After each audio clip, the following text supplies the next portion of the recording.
Hi, I'm Mitch Gallagher. Welcome to the Sweetwater Minute. I'm standing outside of Sweetwater's Performance Theater, where recently we held a workshop on behalf of Ampeg bass amplifiers with bass legend Stanley Clarke. I was able to do an interview with Stanley on stage as part of that workshop, and it was an amazing opportunity to get to chat with a true virtuoso, a true legend of the jazz and rock worlds. He had some amazing things to say. So let's dive right in. First of all, how awesome is this that Stanley's here, huh? How cool. Thank you for being here. We really appreciate it. So before we begin, congratulations are in order. The new album, Stanley Clarke Band, won a Grammy Award. Yeah. How about that? Yeah, we were very happy about it because we were actually nominated for two things, and one of the awards, the one that we actually won, was a group award that I was very happy because the guys in the band were young guys, you know, and they've been with me for 5-6 years, and they came, like, some of them kind of like right out of Berkeley and some other places, and so it was just a nice thing that kind of that 6-year run kind of culminated in a Grammy. It's nice to, you know, to do something and then be rewarded for you. And, you know, and it's a big award. Yeah, that's our sort of Oscars, I guess, the Grammys, you know, so it's nice. So you're kind of paying it forward because in 1971, you had come out of the Philadelphia Academy of Music. That's right. Moved to New York. Yeah. And who were some of the people who put you in their band?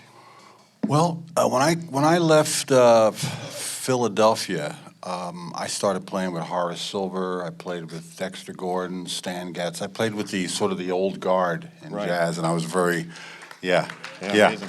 I lived 6 blocks away from Miles Davis, so I used to, when he was in town, when he was nice, I'd go visit him. It was rare. And you know, I was very fortunate. What was beautiful was that when I came to New York, it was right at the tail end of the, you know, the sort of the romantic jazz New York scene that they sort of talk about in books and movies and all that. And so, you know, everyone was there. It was really nice. I mean, I think like the first 2 weeks I got there, I went to see Thelonious Monk in a club, and Charlie Mingus was down the street. Right. Then I met Charlie, and we had meals. He was talking about, let's play a concert, you know, we'll call it Father and Son. I'm looking at him like, really? Wow. But it was cool. It was nice. I had a good time. There was a lot of, you know, young people. I mean, I was in my 20s, you know, so just like pretty much it was great. A lot of energy, and I had a great time. Right. And you met a young piano player there named Chick Corea. Yeah. I met Chick when he was 28. I was 18. And we started, I think I was playing with a saxophone player. It was really interesting. I met Chick actually in Philadelphia. I was playing with Joe Henderson, the saxophone player, and Joe, our piano player, couldn't make it, so he says, I'm bringing this guy down from New York. And I said, who's that? He says, his name is Chick Corea. I said, what a name. What kind of guy is that? Chick Corea. You know, so he you know, I was aware that there was an album. He had an album out. I think it was called Now He Sings, Now He Sobs, something like that. And he came down, and we played the gig, and we kind of took over the gig. Right. And that night, you know, we talked about music. We talked. What I liked about Chick was that he was always talking about the future. He's a very goal-orientated person, you know. And so am I. So we clicked together, and we talked about what we wanted to do in the future. And one of those things was Return to Forever. And that was sort of the seed, the genesis of Return to Forever, that conversation. And that night in my apartment, we were listening to a John Coltrane record, I forget which one. And we were like, yeah, we should try this and do this. Yeah, we could communicate. Yeah, we could. And that's how it works. Try it. Just get your hands like this and look up, dazed, and you too can be successful, right? There you go. Yeah. So that led to, in 1974, your first solo record. 1976, very famous record, School Days came out. Yeah. Can you tell us what that was like, becoming the first bass player to really be a leader on a project like that? Well, let's see. The first album I did, that was really interesting. The Stanley Clarke album. I think I have a scarf on. I have this arrogant look on my face like this, you know? And but that was a really kind of a in a lot of ways it was a little more groundbreaking than School Days for me, because I remember when I made the album, I made it for a company called Nemperor, and they were connected to a company called Atlantic Records with the great Ahmet Ertegun, the guy that signed Ray Charles and all that. And I remember after that record came out, and people liked the record, they were buying it. And I remember I got this message: Ahmet Ertegun wants to meet you. So. I wasn't really making a lot of money in those days. I had these broken down sandals and some torn off stuff, and I walked into this office. I had an afro about that big, and I come in, and he says to me, he's like a Turkish guy, so he goes like, "Who the hell are you? How come I didn't hear about you?" And I said, "Man, I've been around for a long time," which I had been playing. But it was nice. He was a good guy, Ahmet Ertegun. He really liked music and understood music. And Atlantic Records started out with jazz and blues music, So he sort of embraced my mission there, and it was very nice. When I got to the School Days album, what was interesting was that album I wrote that album real fast. Believe it or not, I wrote School Days 5 minutes after I was winning a Grammy on television, and I didn't know much about the Grammys. I was watching TV. Chick had said, "Yeah, we're up for Grammys." I said, "Well, what the hell is a Grammy?" And he says, "We're up for Grammys." We had this song, No Mystery. It was in 1974.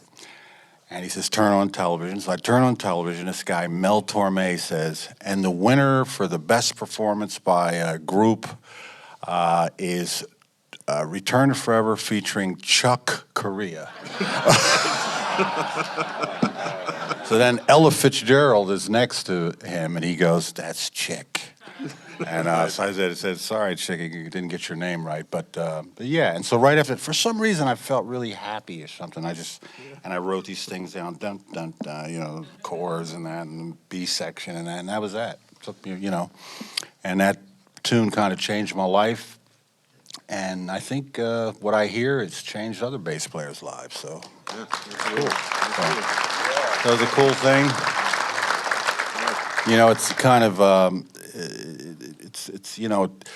I sometimes think about some of the things that we think about in the blink of an eye. There's a great book called Blink that you should pick up. It's there's many times in life, you go through things as artists and you have a thought, but because of this or that or this person or that person, you may not engage that thought because you may invalidate the thought yourself, or someone else might say, "Nah, you can't do that."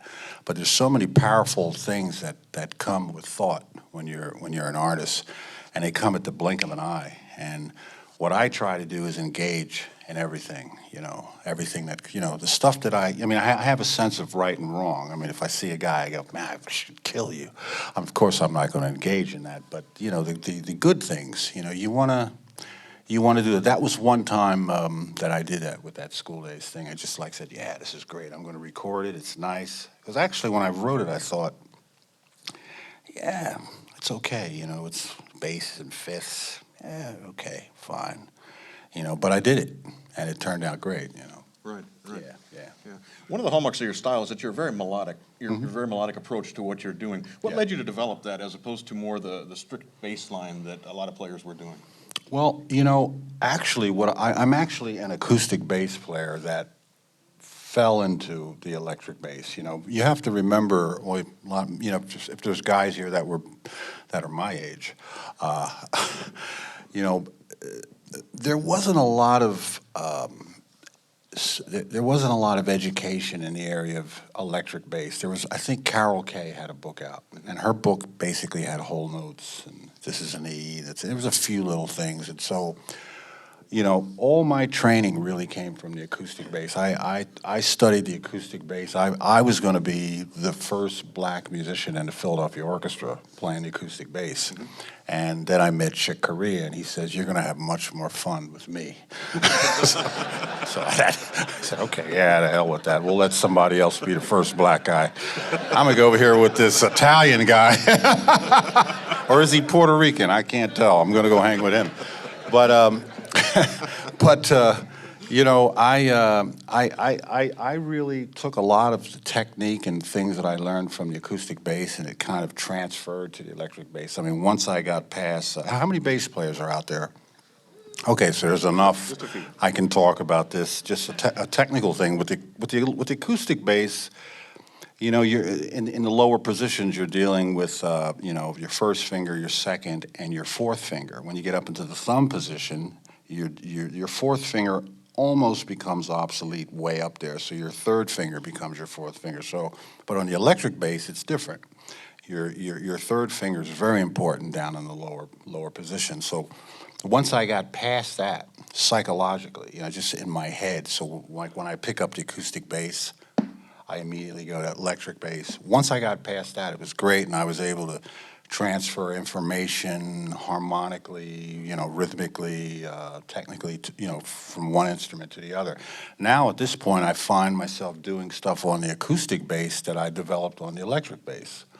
So now I'm just having a big party at this point. Right.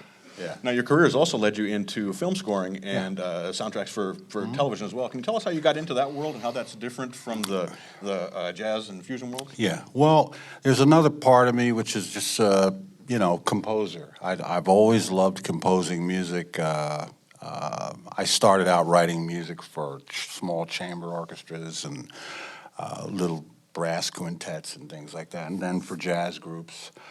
So film music was kind of a real easy thing for me, but I got into it by accident. I was doing a television show with the singer Barry Manilow. He wanted to have some jazz musicians. He was singing some songs, so he hired a bunch of guys.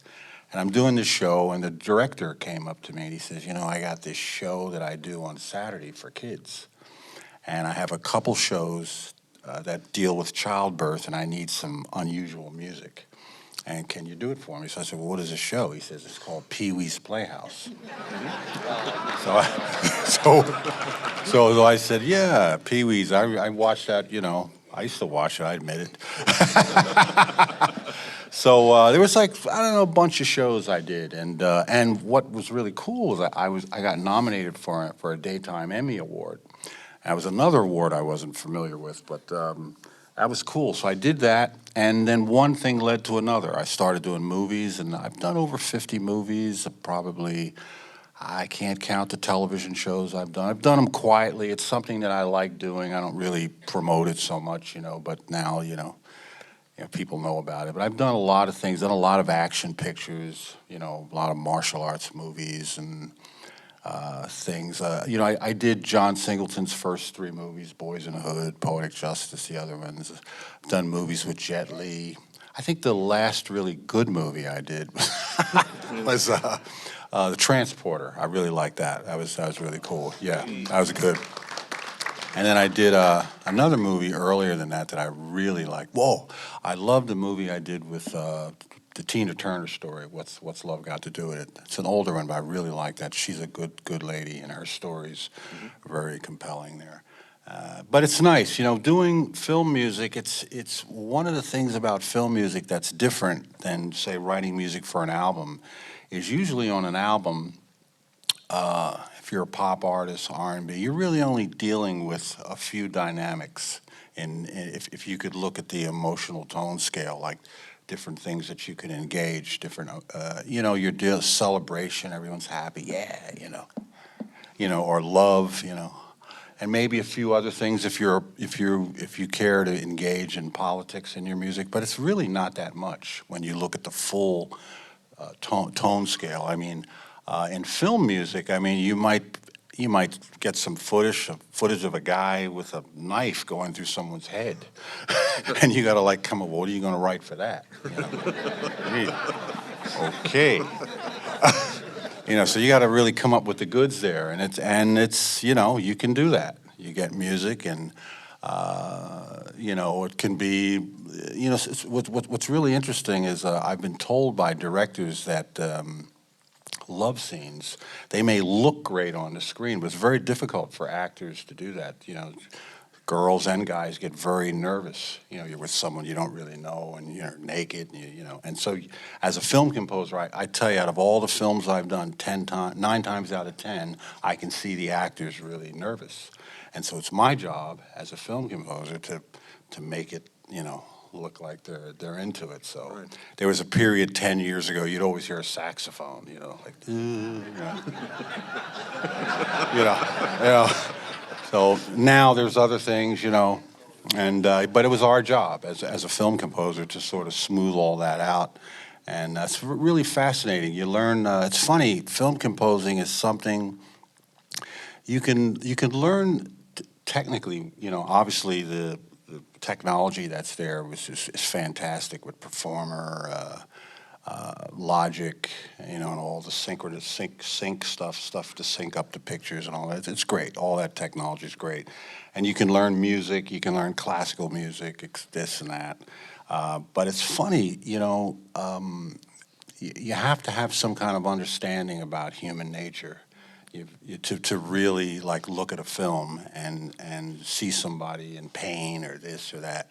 And it doesn't mean that you have to necessarily have experienced that, but it's just some people can look and just go, oh yeah, I know what that is. That empathy. Yeah, you have empathy for that feeling, that tone, or whatever they're trying to do. And I was lucky.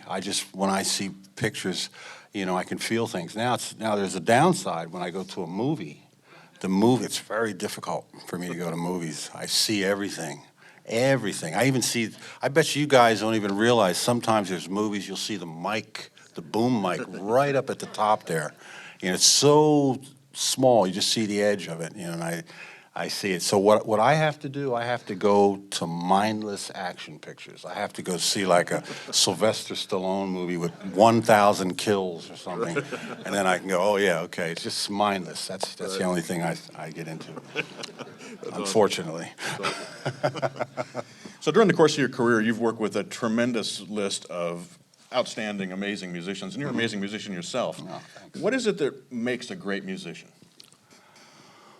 Well, I think that obviously, great musicians, the obvious answer would be, well, they have to be virtuosos, but that's actually not true. I think great musicians are people that have this unique ability to take their music, whatever it is. You could play one note on a spoon or something, but be able to connect that to your heart and actually play something for a reason. Doesn't necessarily have to be in words.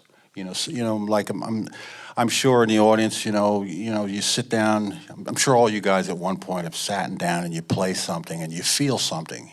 If someone says, "Well, what is that feeling?" It's almost kind of you're kind of going backwards if you have to sit there and go, "Well, I'm thinking of this, I'm thinking of that." It's just a feeling that we all have from our experiences. And if you can connect those two things together, it's the guys that really have it connected tend to be the great ones.